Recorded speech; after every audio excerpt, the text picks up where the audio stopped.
नमस्कार, आप देख रहे हैं आज तक। आपके साथ हूं मैं नेहा बाथम। दिल्ली के करीब नोएडा की एक हाई प्रोफाइल सोसाइटी में रहस्यमयी तरीके से गायब हुई एक मेड बुधवार को सोसाइटी के पास ही बेहोशी की हालत में दिखाई दी और इसी के साथ पूरे इलाके में बवाल मच गया। पत्थरबाजी वहां शुरू हो गई। इल्जाम यह है कि सोसाइटी में रहने वाले एक परिवार ने इस महिला को चोरी के इल्जाम में बंधक बनाकर 2 दिनों तक इतना पीटा कि उसकी हालत बिगड़ गई और इसी से नाराज होकर इलाके के लोगों ने सोसाइटी में जमकर पत्थरबाजी की।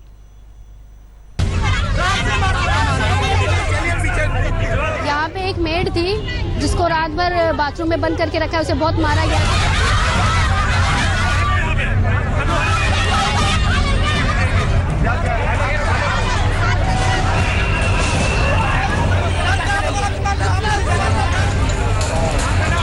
ये तस्वीरें हैं नोएडा के सेक्टर 78 की बेहद पॉश सोसाइटीज में से एक महागुण मॉडर्न की। लेकिन इस वक्त यही पॉश सोसाइटी जंग के अखाड़े में तब्दील हो चुकी है। लोग मरने मारने पर उतारू हैं और दोनों तरफ से पत्थरबाजी हो रही है।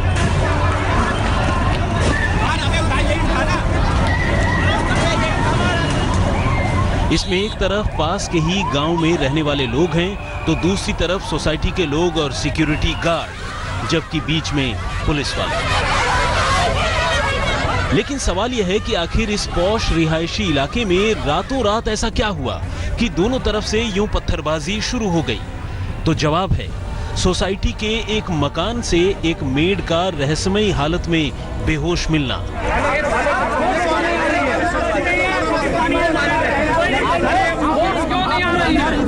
जी हां, इसी सोसाइटी के एक फ्लैट में काम करने वाली एक मेड पिछले 2 दिनों से गायब थी। काम पर जाने के बाद वो घर नहीं लौटी। पहले तो इस सिलसिले में पूछताछ करने पर मेड के घर वालों को सोसाइटी के सिक्योरिटी गार्ड ने भगा दिया, लेकिन बाद में बताया कि मेड 5000 रुपए चुराकर भाग चुकी है।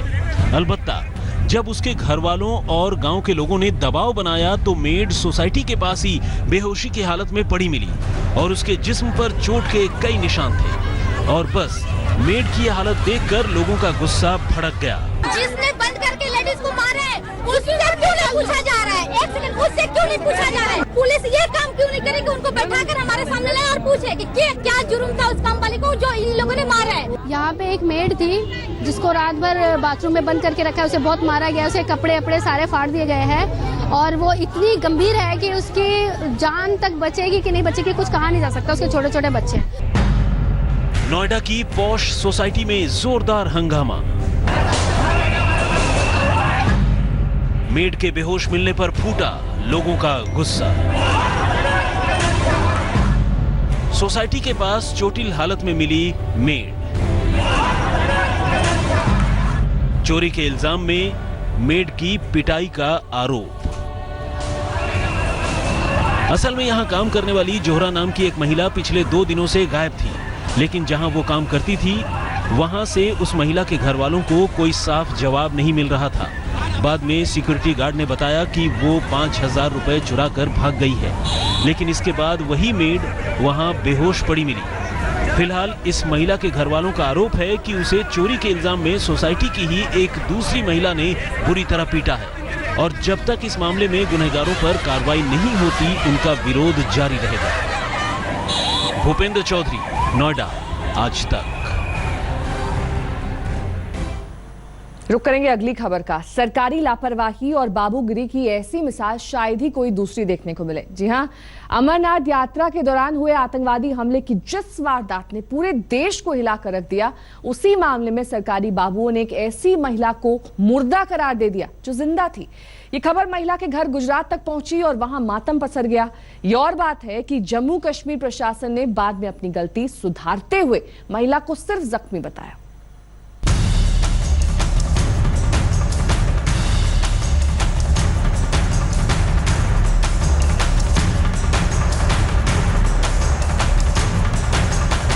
अमरनाथ यात्रियों पर हुई गोलीबारी के बाद गुजरात के एक घर में मातम का ये मंजर। इसी आतंकी हमले के बाद सरकार की ओर से जारी की गई मुर्दा लोगों की लिस्ट में दर्ज इस महिला का ये नाम। और इन सब के बाद सरकार की ओर से अपनी भूल सुधार। सरकारी बाबूगिरी और लाल फीताशाही जो न कराए वो कम है। क्या आप यकीन करेंगे कि अमरनाथ यात्रा के दौरान आतंकवादी हमले में मारे गए लोगों की सूची में पहले सरकारी बाबुओं ने एक ऐसी महिला का नाम भी शामिल कर दिया था जो जिंदा थी। अलबत्ता पैर में गोली लगने की वजह से जख्मी जरूर हुई थी और अपनी इस गलती का एहसास करते करते और उसे सुधारते सुधारते सरकारी अफसरों ने घंटों का वक्त निकाल दिया और महिला का परिवार उनकी मौत पर आंसू बहा बहा कर बेजार होता रहा। अमरनाथ हमले में सामने आई शर्मनाक लापरवाही। सरकारी बाबुओं ने जिंदा महिला को बताया मुर्दा। गलती का एहसास होने पर हटाया लिस्ट से नाम। हमले में पति की गई जान, पत्नी हुई थी जख्मी। ये हैं वलसाड की रहने वाली हसूबेन पटेल और ये हैं उनके पति रतिलाल पटेल। हसूबेन और रतिलाल भी उन लोगों में शामिल थे जो उस बस में सवार होकर अमरनाथ यात्रा पर गए थे, लेकिन इत्तेफाक से आतंकवादियों की गोली से रतिलाल पटेल की जान चली गई, जबकि हसूबेन पटेल के पैर में गोली लगने की वजह से वो जख्मी हो गई।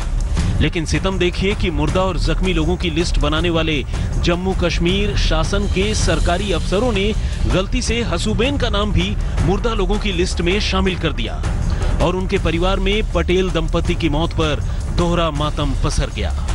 हालांकि देर सवेर जब सरकारी अफसरों को अपनी गलती का एहसास हुआ तो उन्होंने लिस्ट में तब्दीली भी की। इससे पटेल परिवार का गम थोड़ा कम जरूर हुआ, लेकिन फिर रतिलाल की मौत का गम कोई भी कम नहीं कर सकता था।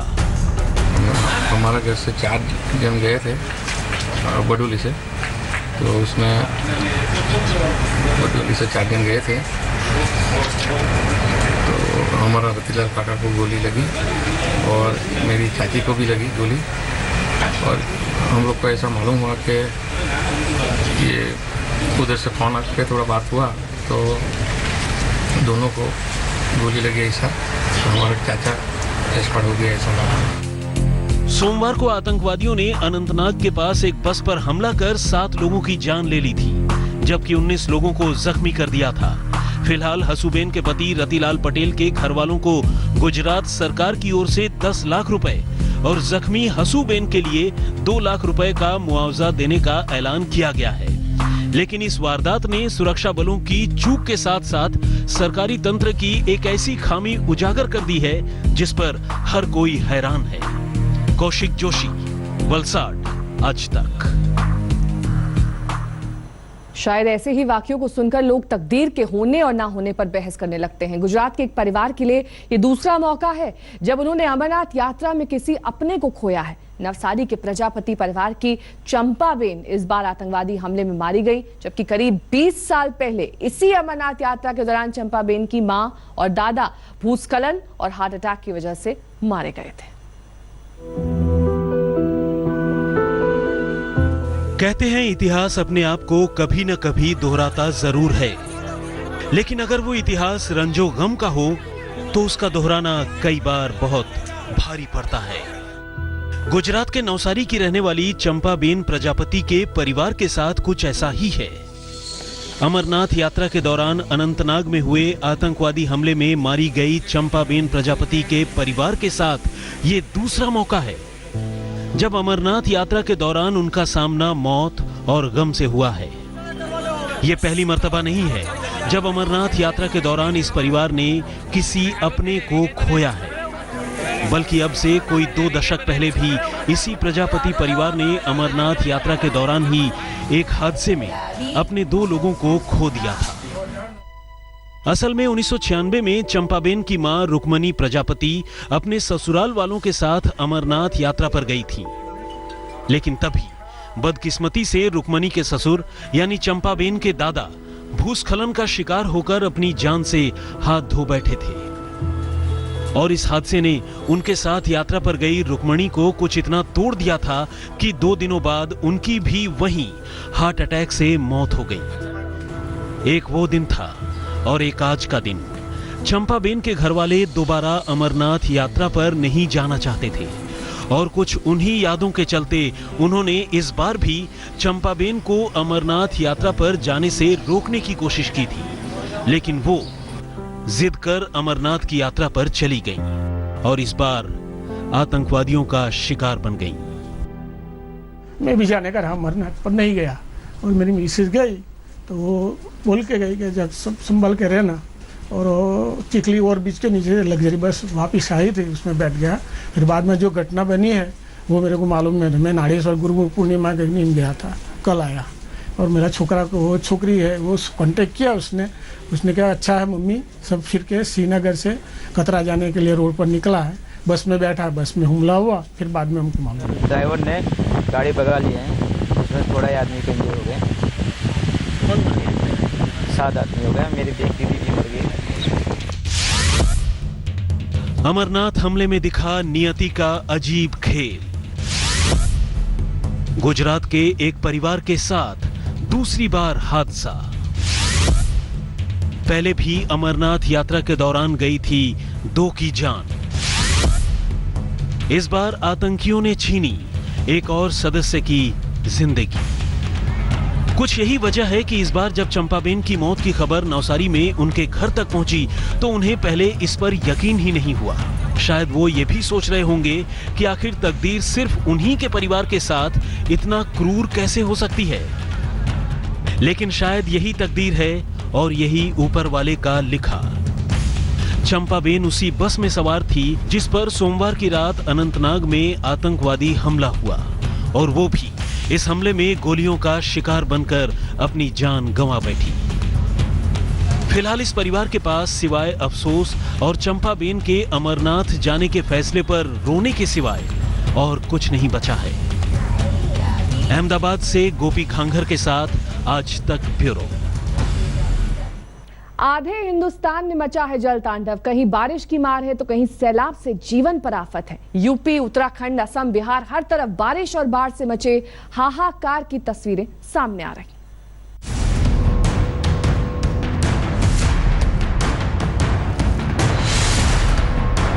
थाने में लबालब पानी, सड़कें बनी समंदर, पानी में डूबे रेलवे ट्रैक, भारी बरसात से धंसी सड़क, छत पर लोगों का आसरा।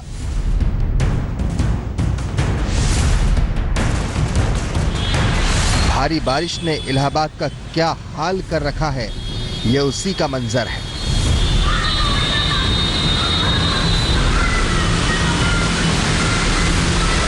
इलाहाबाद में पिछले 2 दिनों में मूसलाधार बारिश हुई है। पानी का आलम यह है कि सड़कें धंस गई हैं, लोगों का चलना मुहाल हो गया है। जरा जॉर्ज टाउन थाने का हाल देखिए, पूरा थाना जलमग्न है। ऐसे हाल में पुलिस वाले थाने का पानी निकालें या अपराधियों पर नजर रखें। इन तस्वीरों को देखिए, पुलिस वाले टेबल पर बैठकर आसमानी आफत खत्म होने का इंतजार कर रहे हैं। अब हम आपको हवालात का हाल दिखाते हैं। यहाँ घुटने भर पानी जमा है। ऐसी स्थिति में हवालात में बंद होना कैदी के लिए इससे बड़ी सजा और क्या हो सकती है। पूरा मालखाना डूबा है, आप देख रहे हैं। सुशासन कार्यालय डूबा है, सारे दीवानजी के रिकॉर्ड पर देखिए, फाइलें भीग के ऊपर तैर रही है। तो रखा भी जाए तो कहाँ रखा जाए, कहीं बचाव का कोई कारण नहीं दिखाई दे रहा है। पूरा में डूबा है, कार्यालय डूबा है, मालखाना डूबा है, हवालात डूबी है, पूरी सरकारी संपत्ति जो है सड़ करके नष्ट हो रही है। बैरक में पूरा पानी भरा हुआ है, जान भर। कर्मचारी किसी तरह से चारपाई ऊंचा करके उसी पर बैठे हुए। अब हम आपको इलाहाबाद की सड़कों का हाल दिखाते हैं। सड़कें समंदर बनी हुई है, सड़कों पर घुटने भर पानी भरा हुआ है। जो दुकानें सूरज निकलते ही ग्राहकों से गुलजार रहती थी, बारिश की वजह से उनके शटर डाउन है। दुकानों के बाहर पूरा पानी भरा हुआ है। गलियां और सड़कें भी डूबी हुई हैं। चलने वालों के लिए अंदाजा लगाना मुश्किल हो रहा है कि किस जगह पर खतरनाक गड्ढा है और किस जगह नाला है। ये कार इसी वजह से गहरे गड्ढे में फंस गई।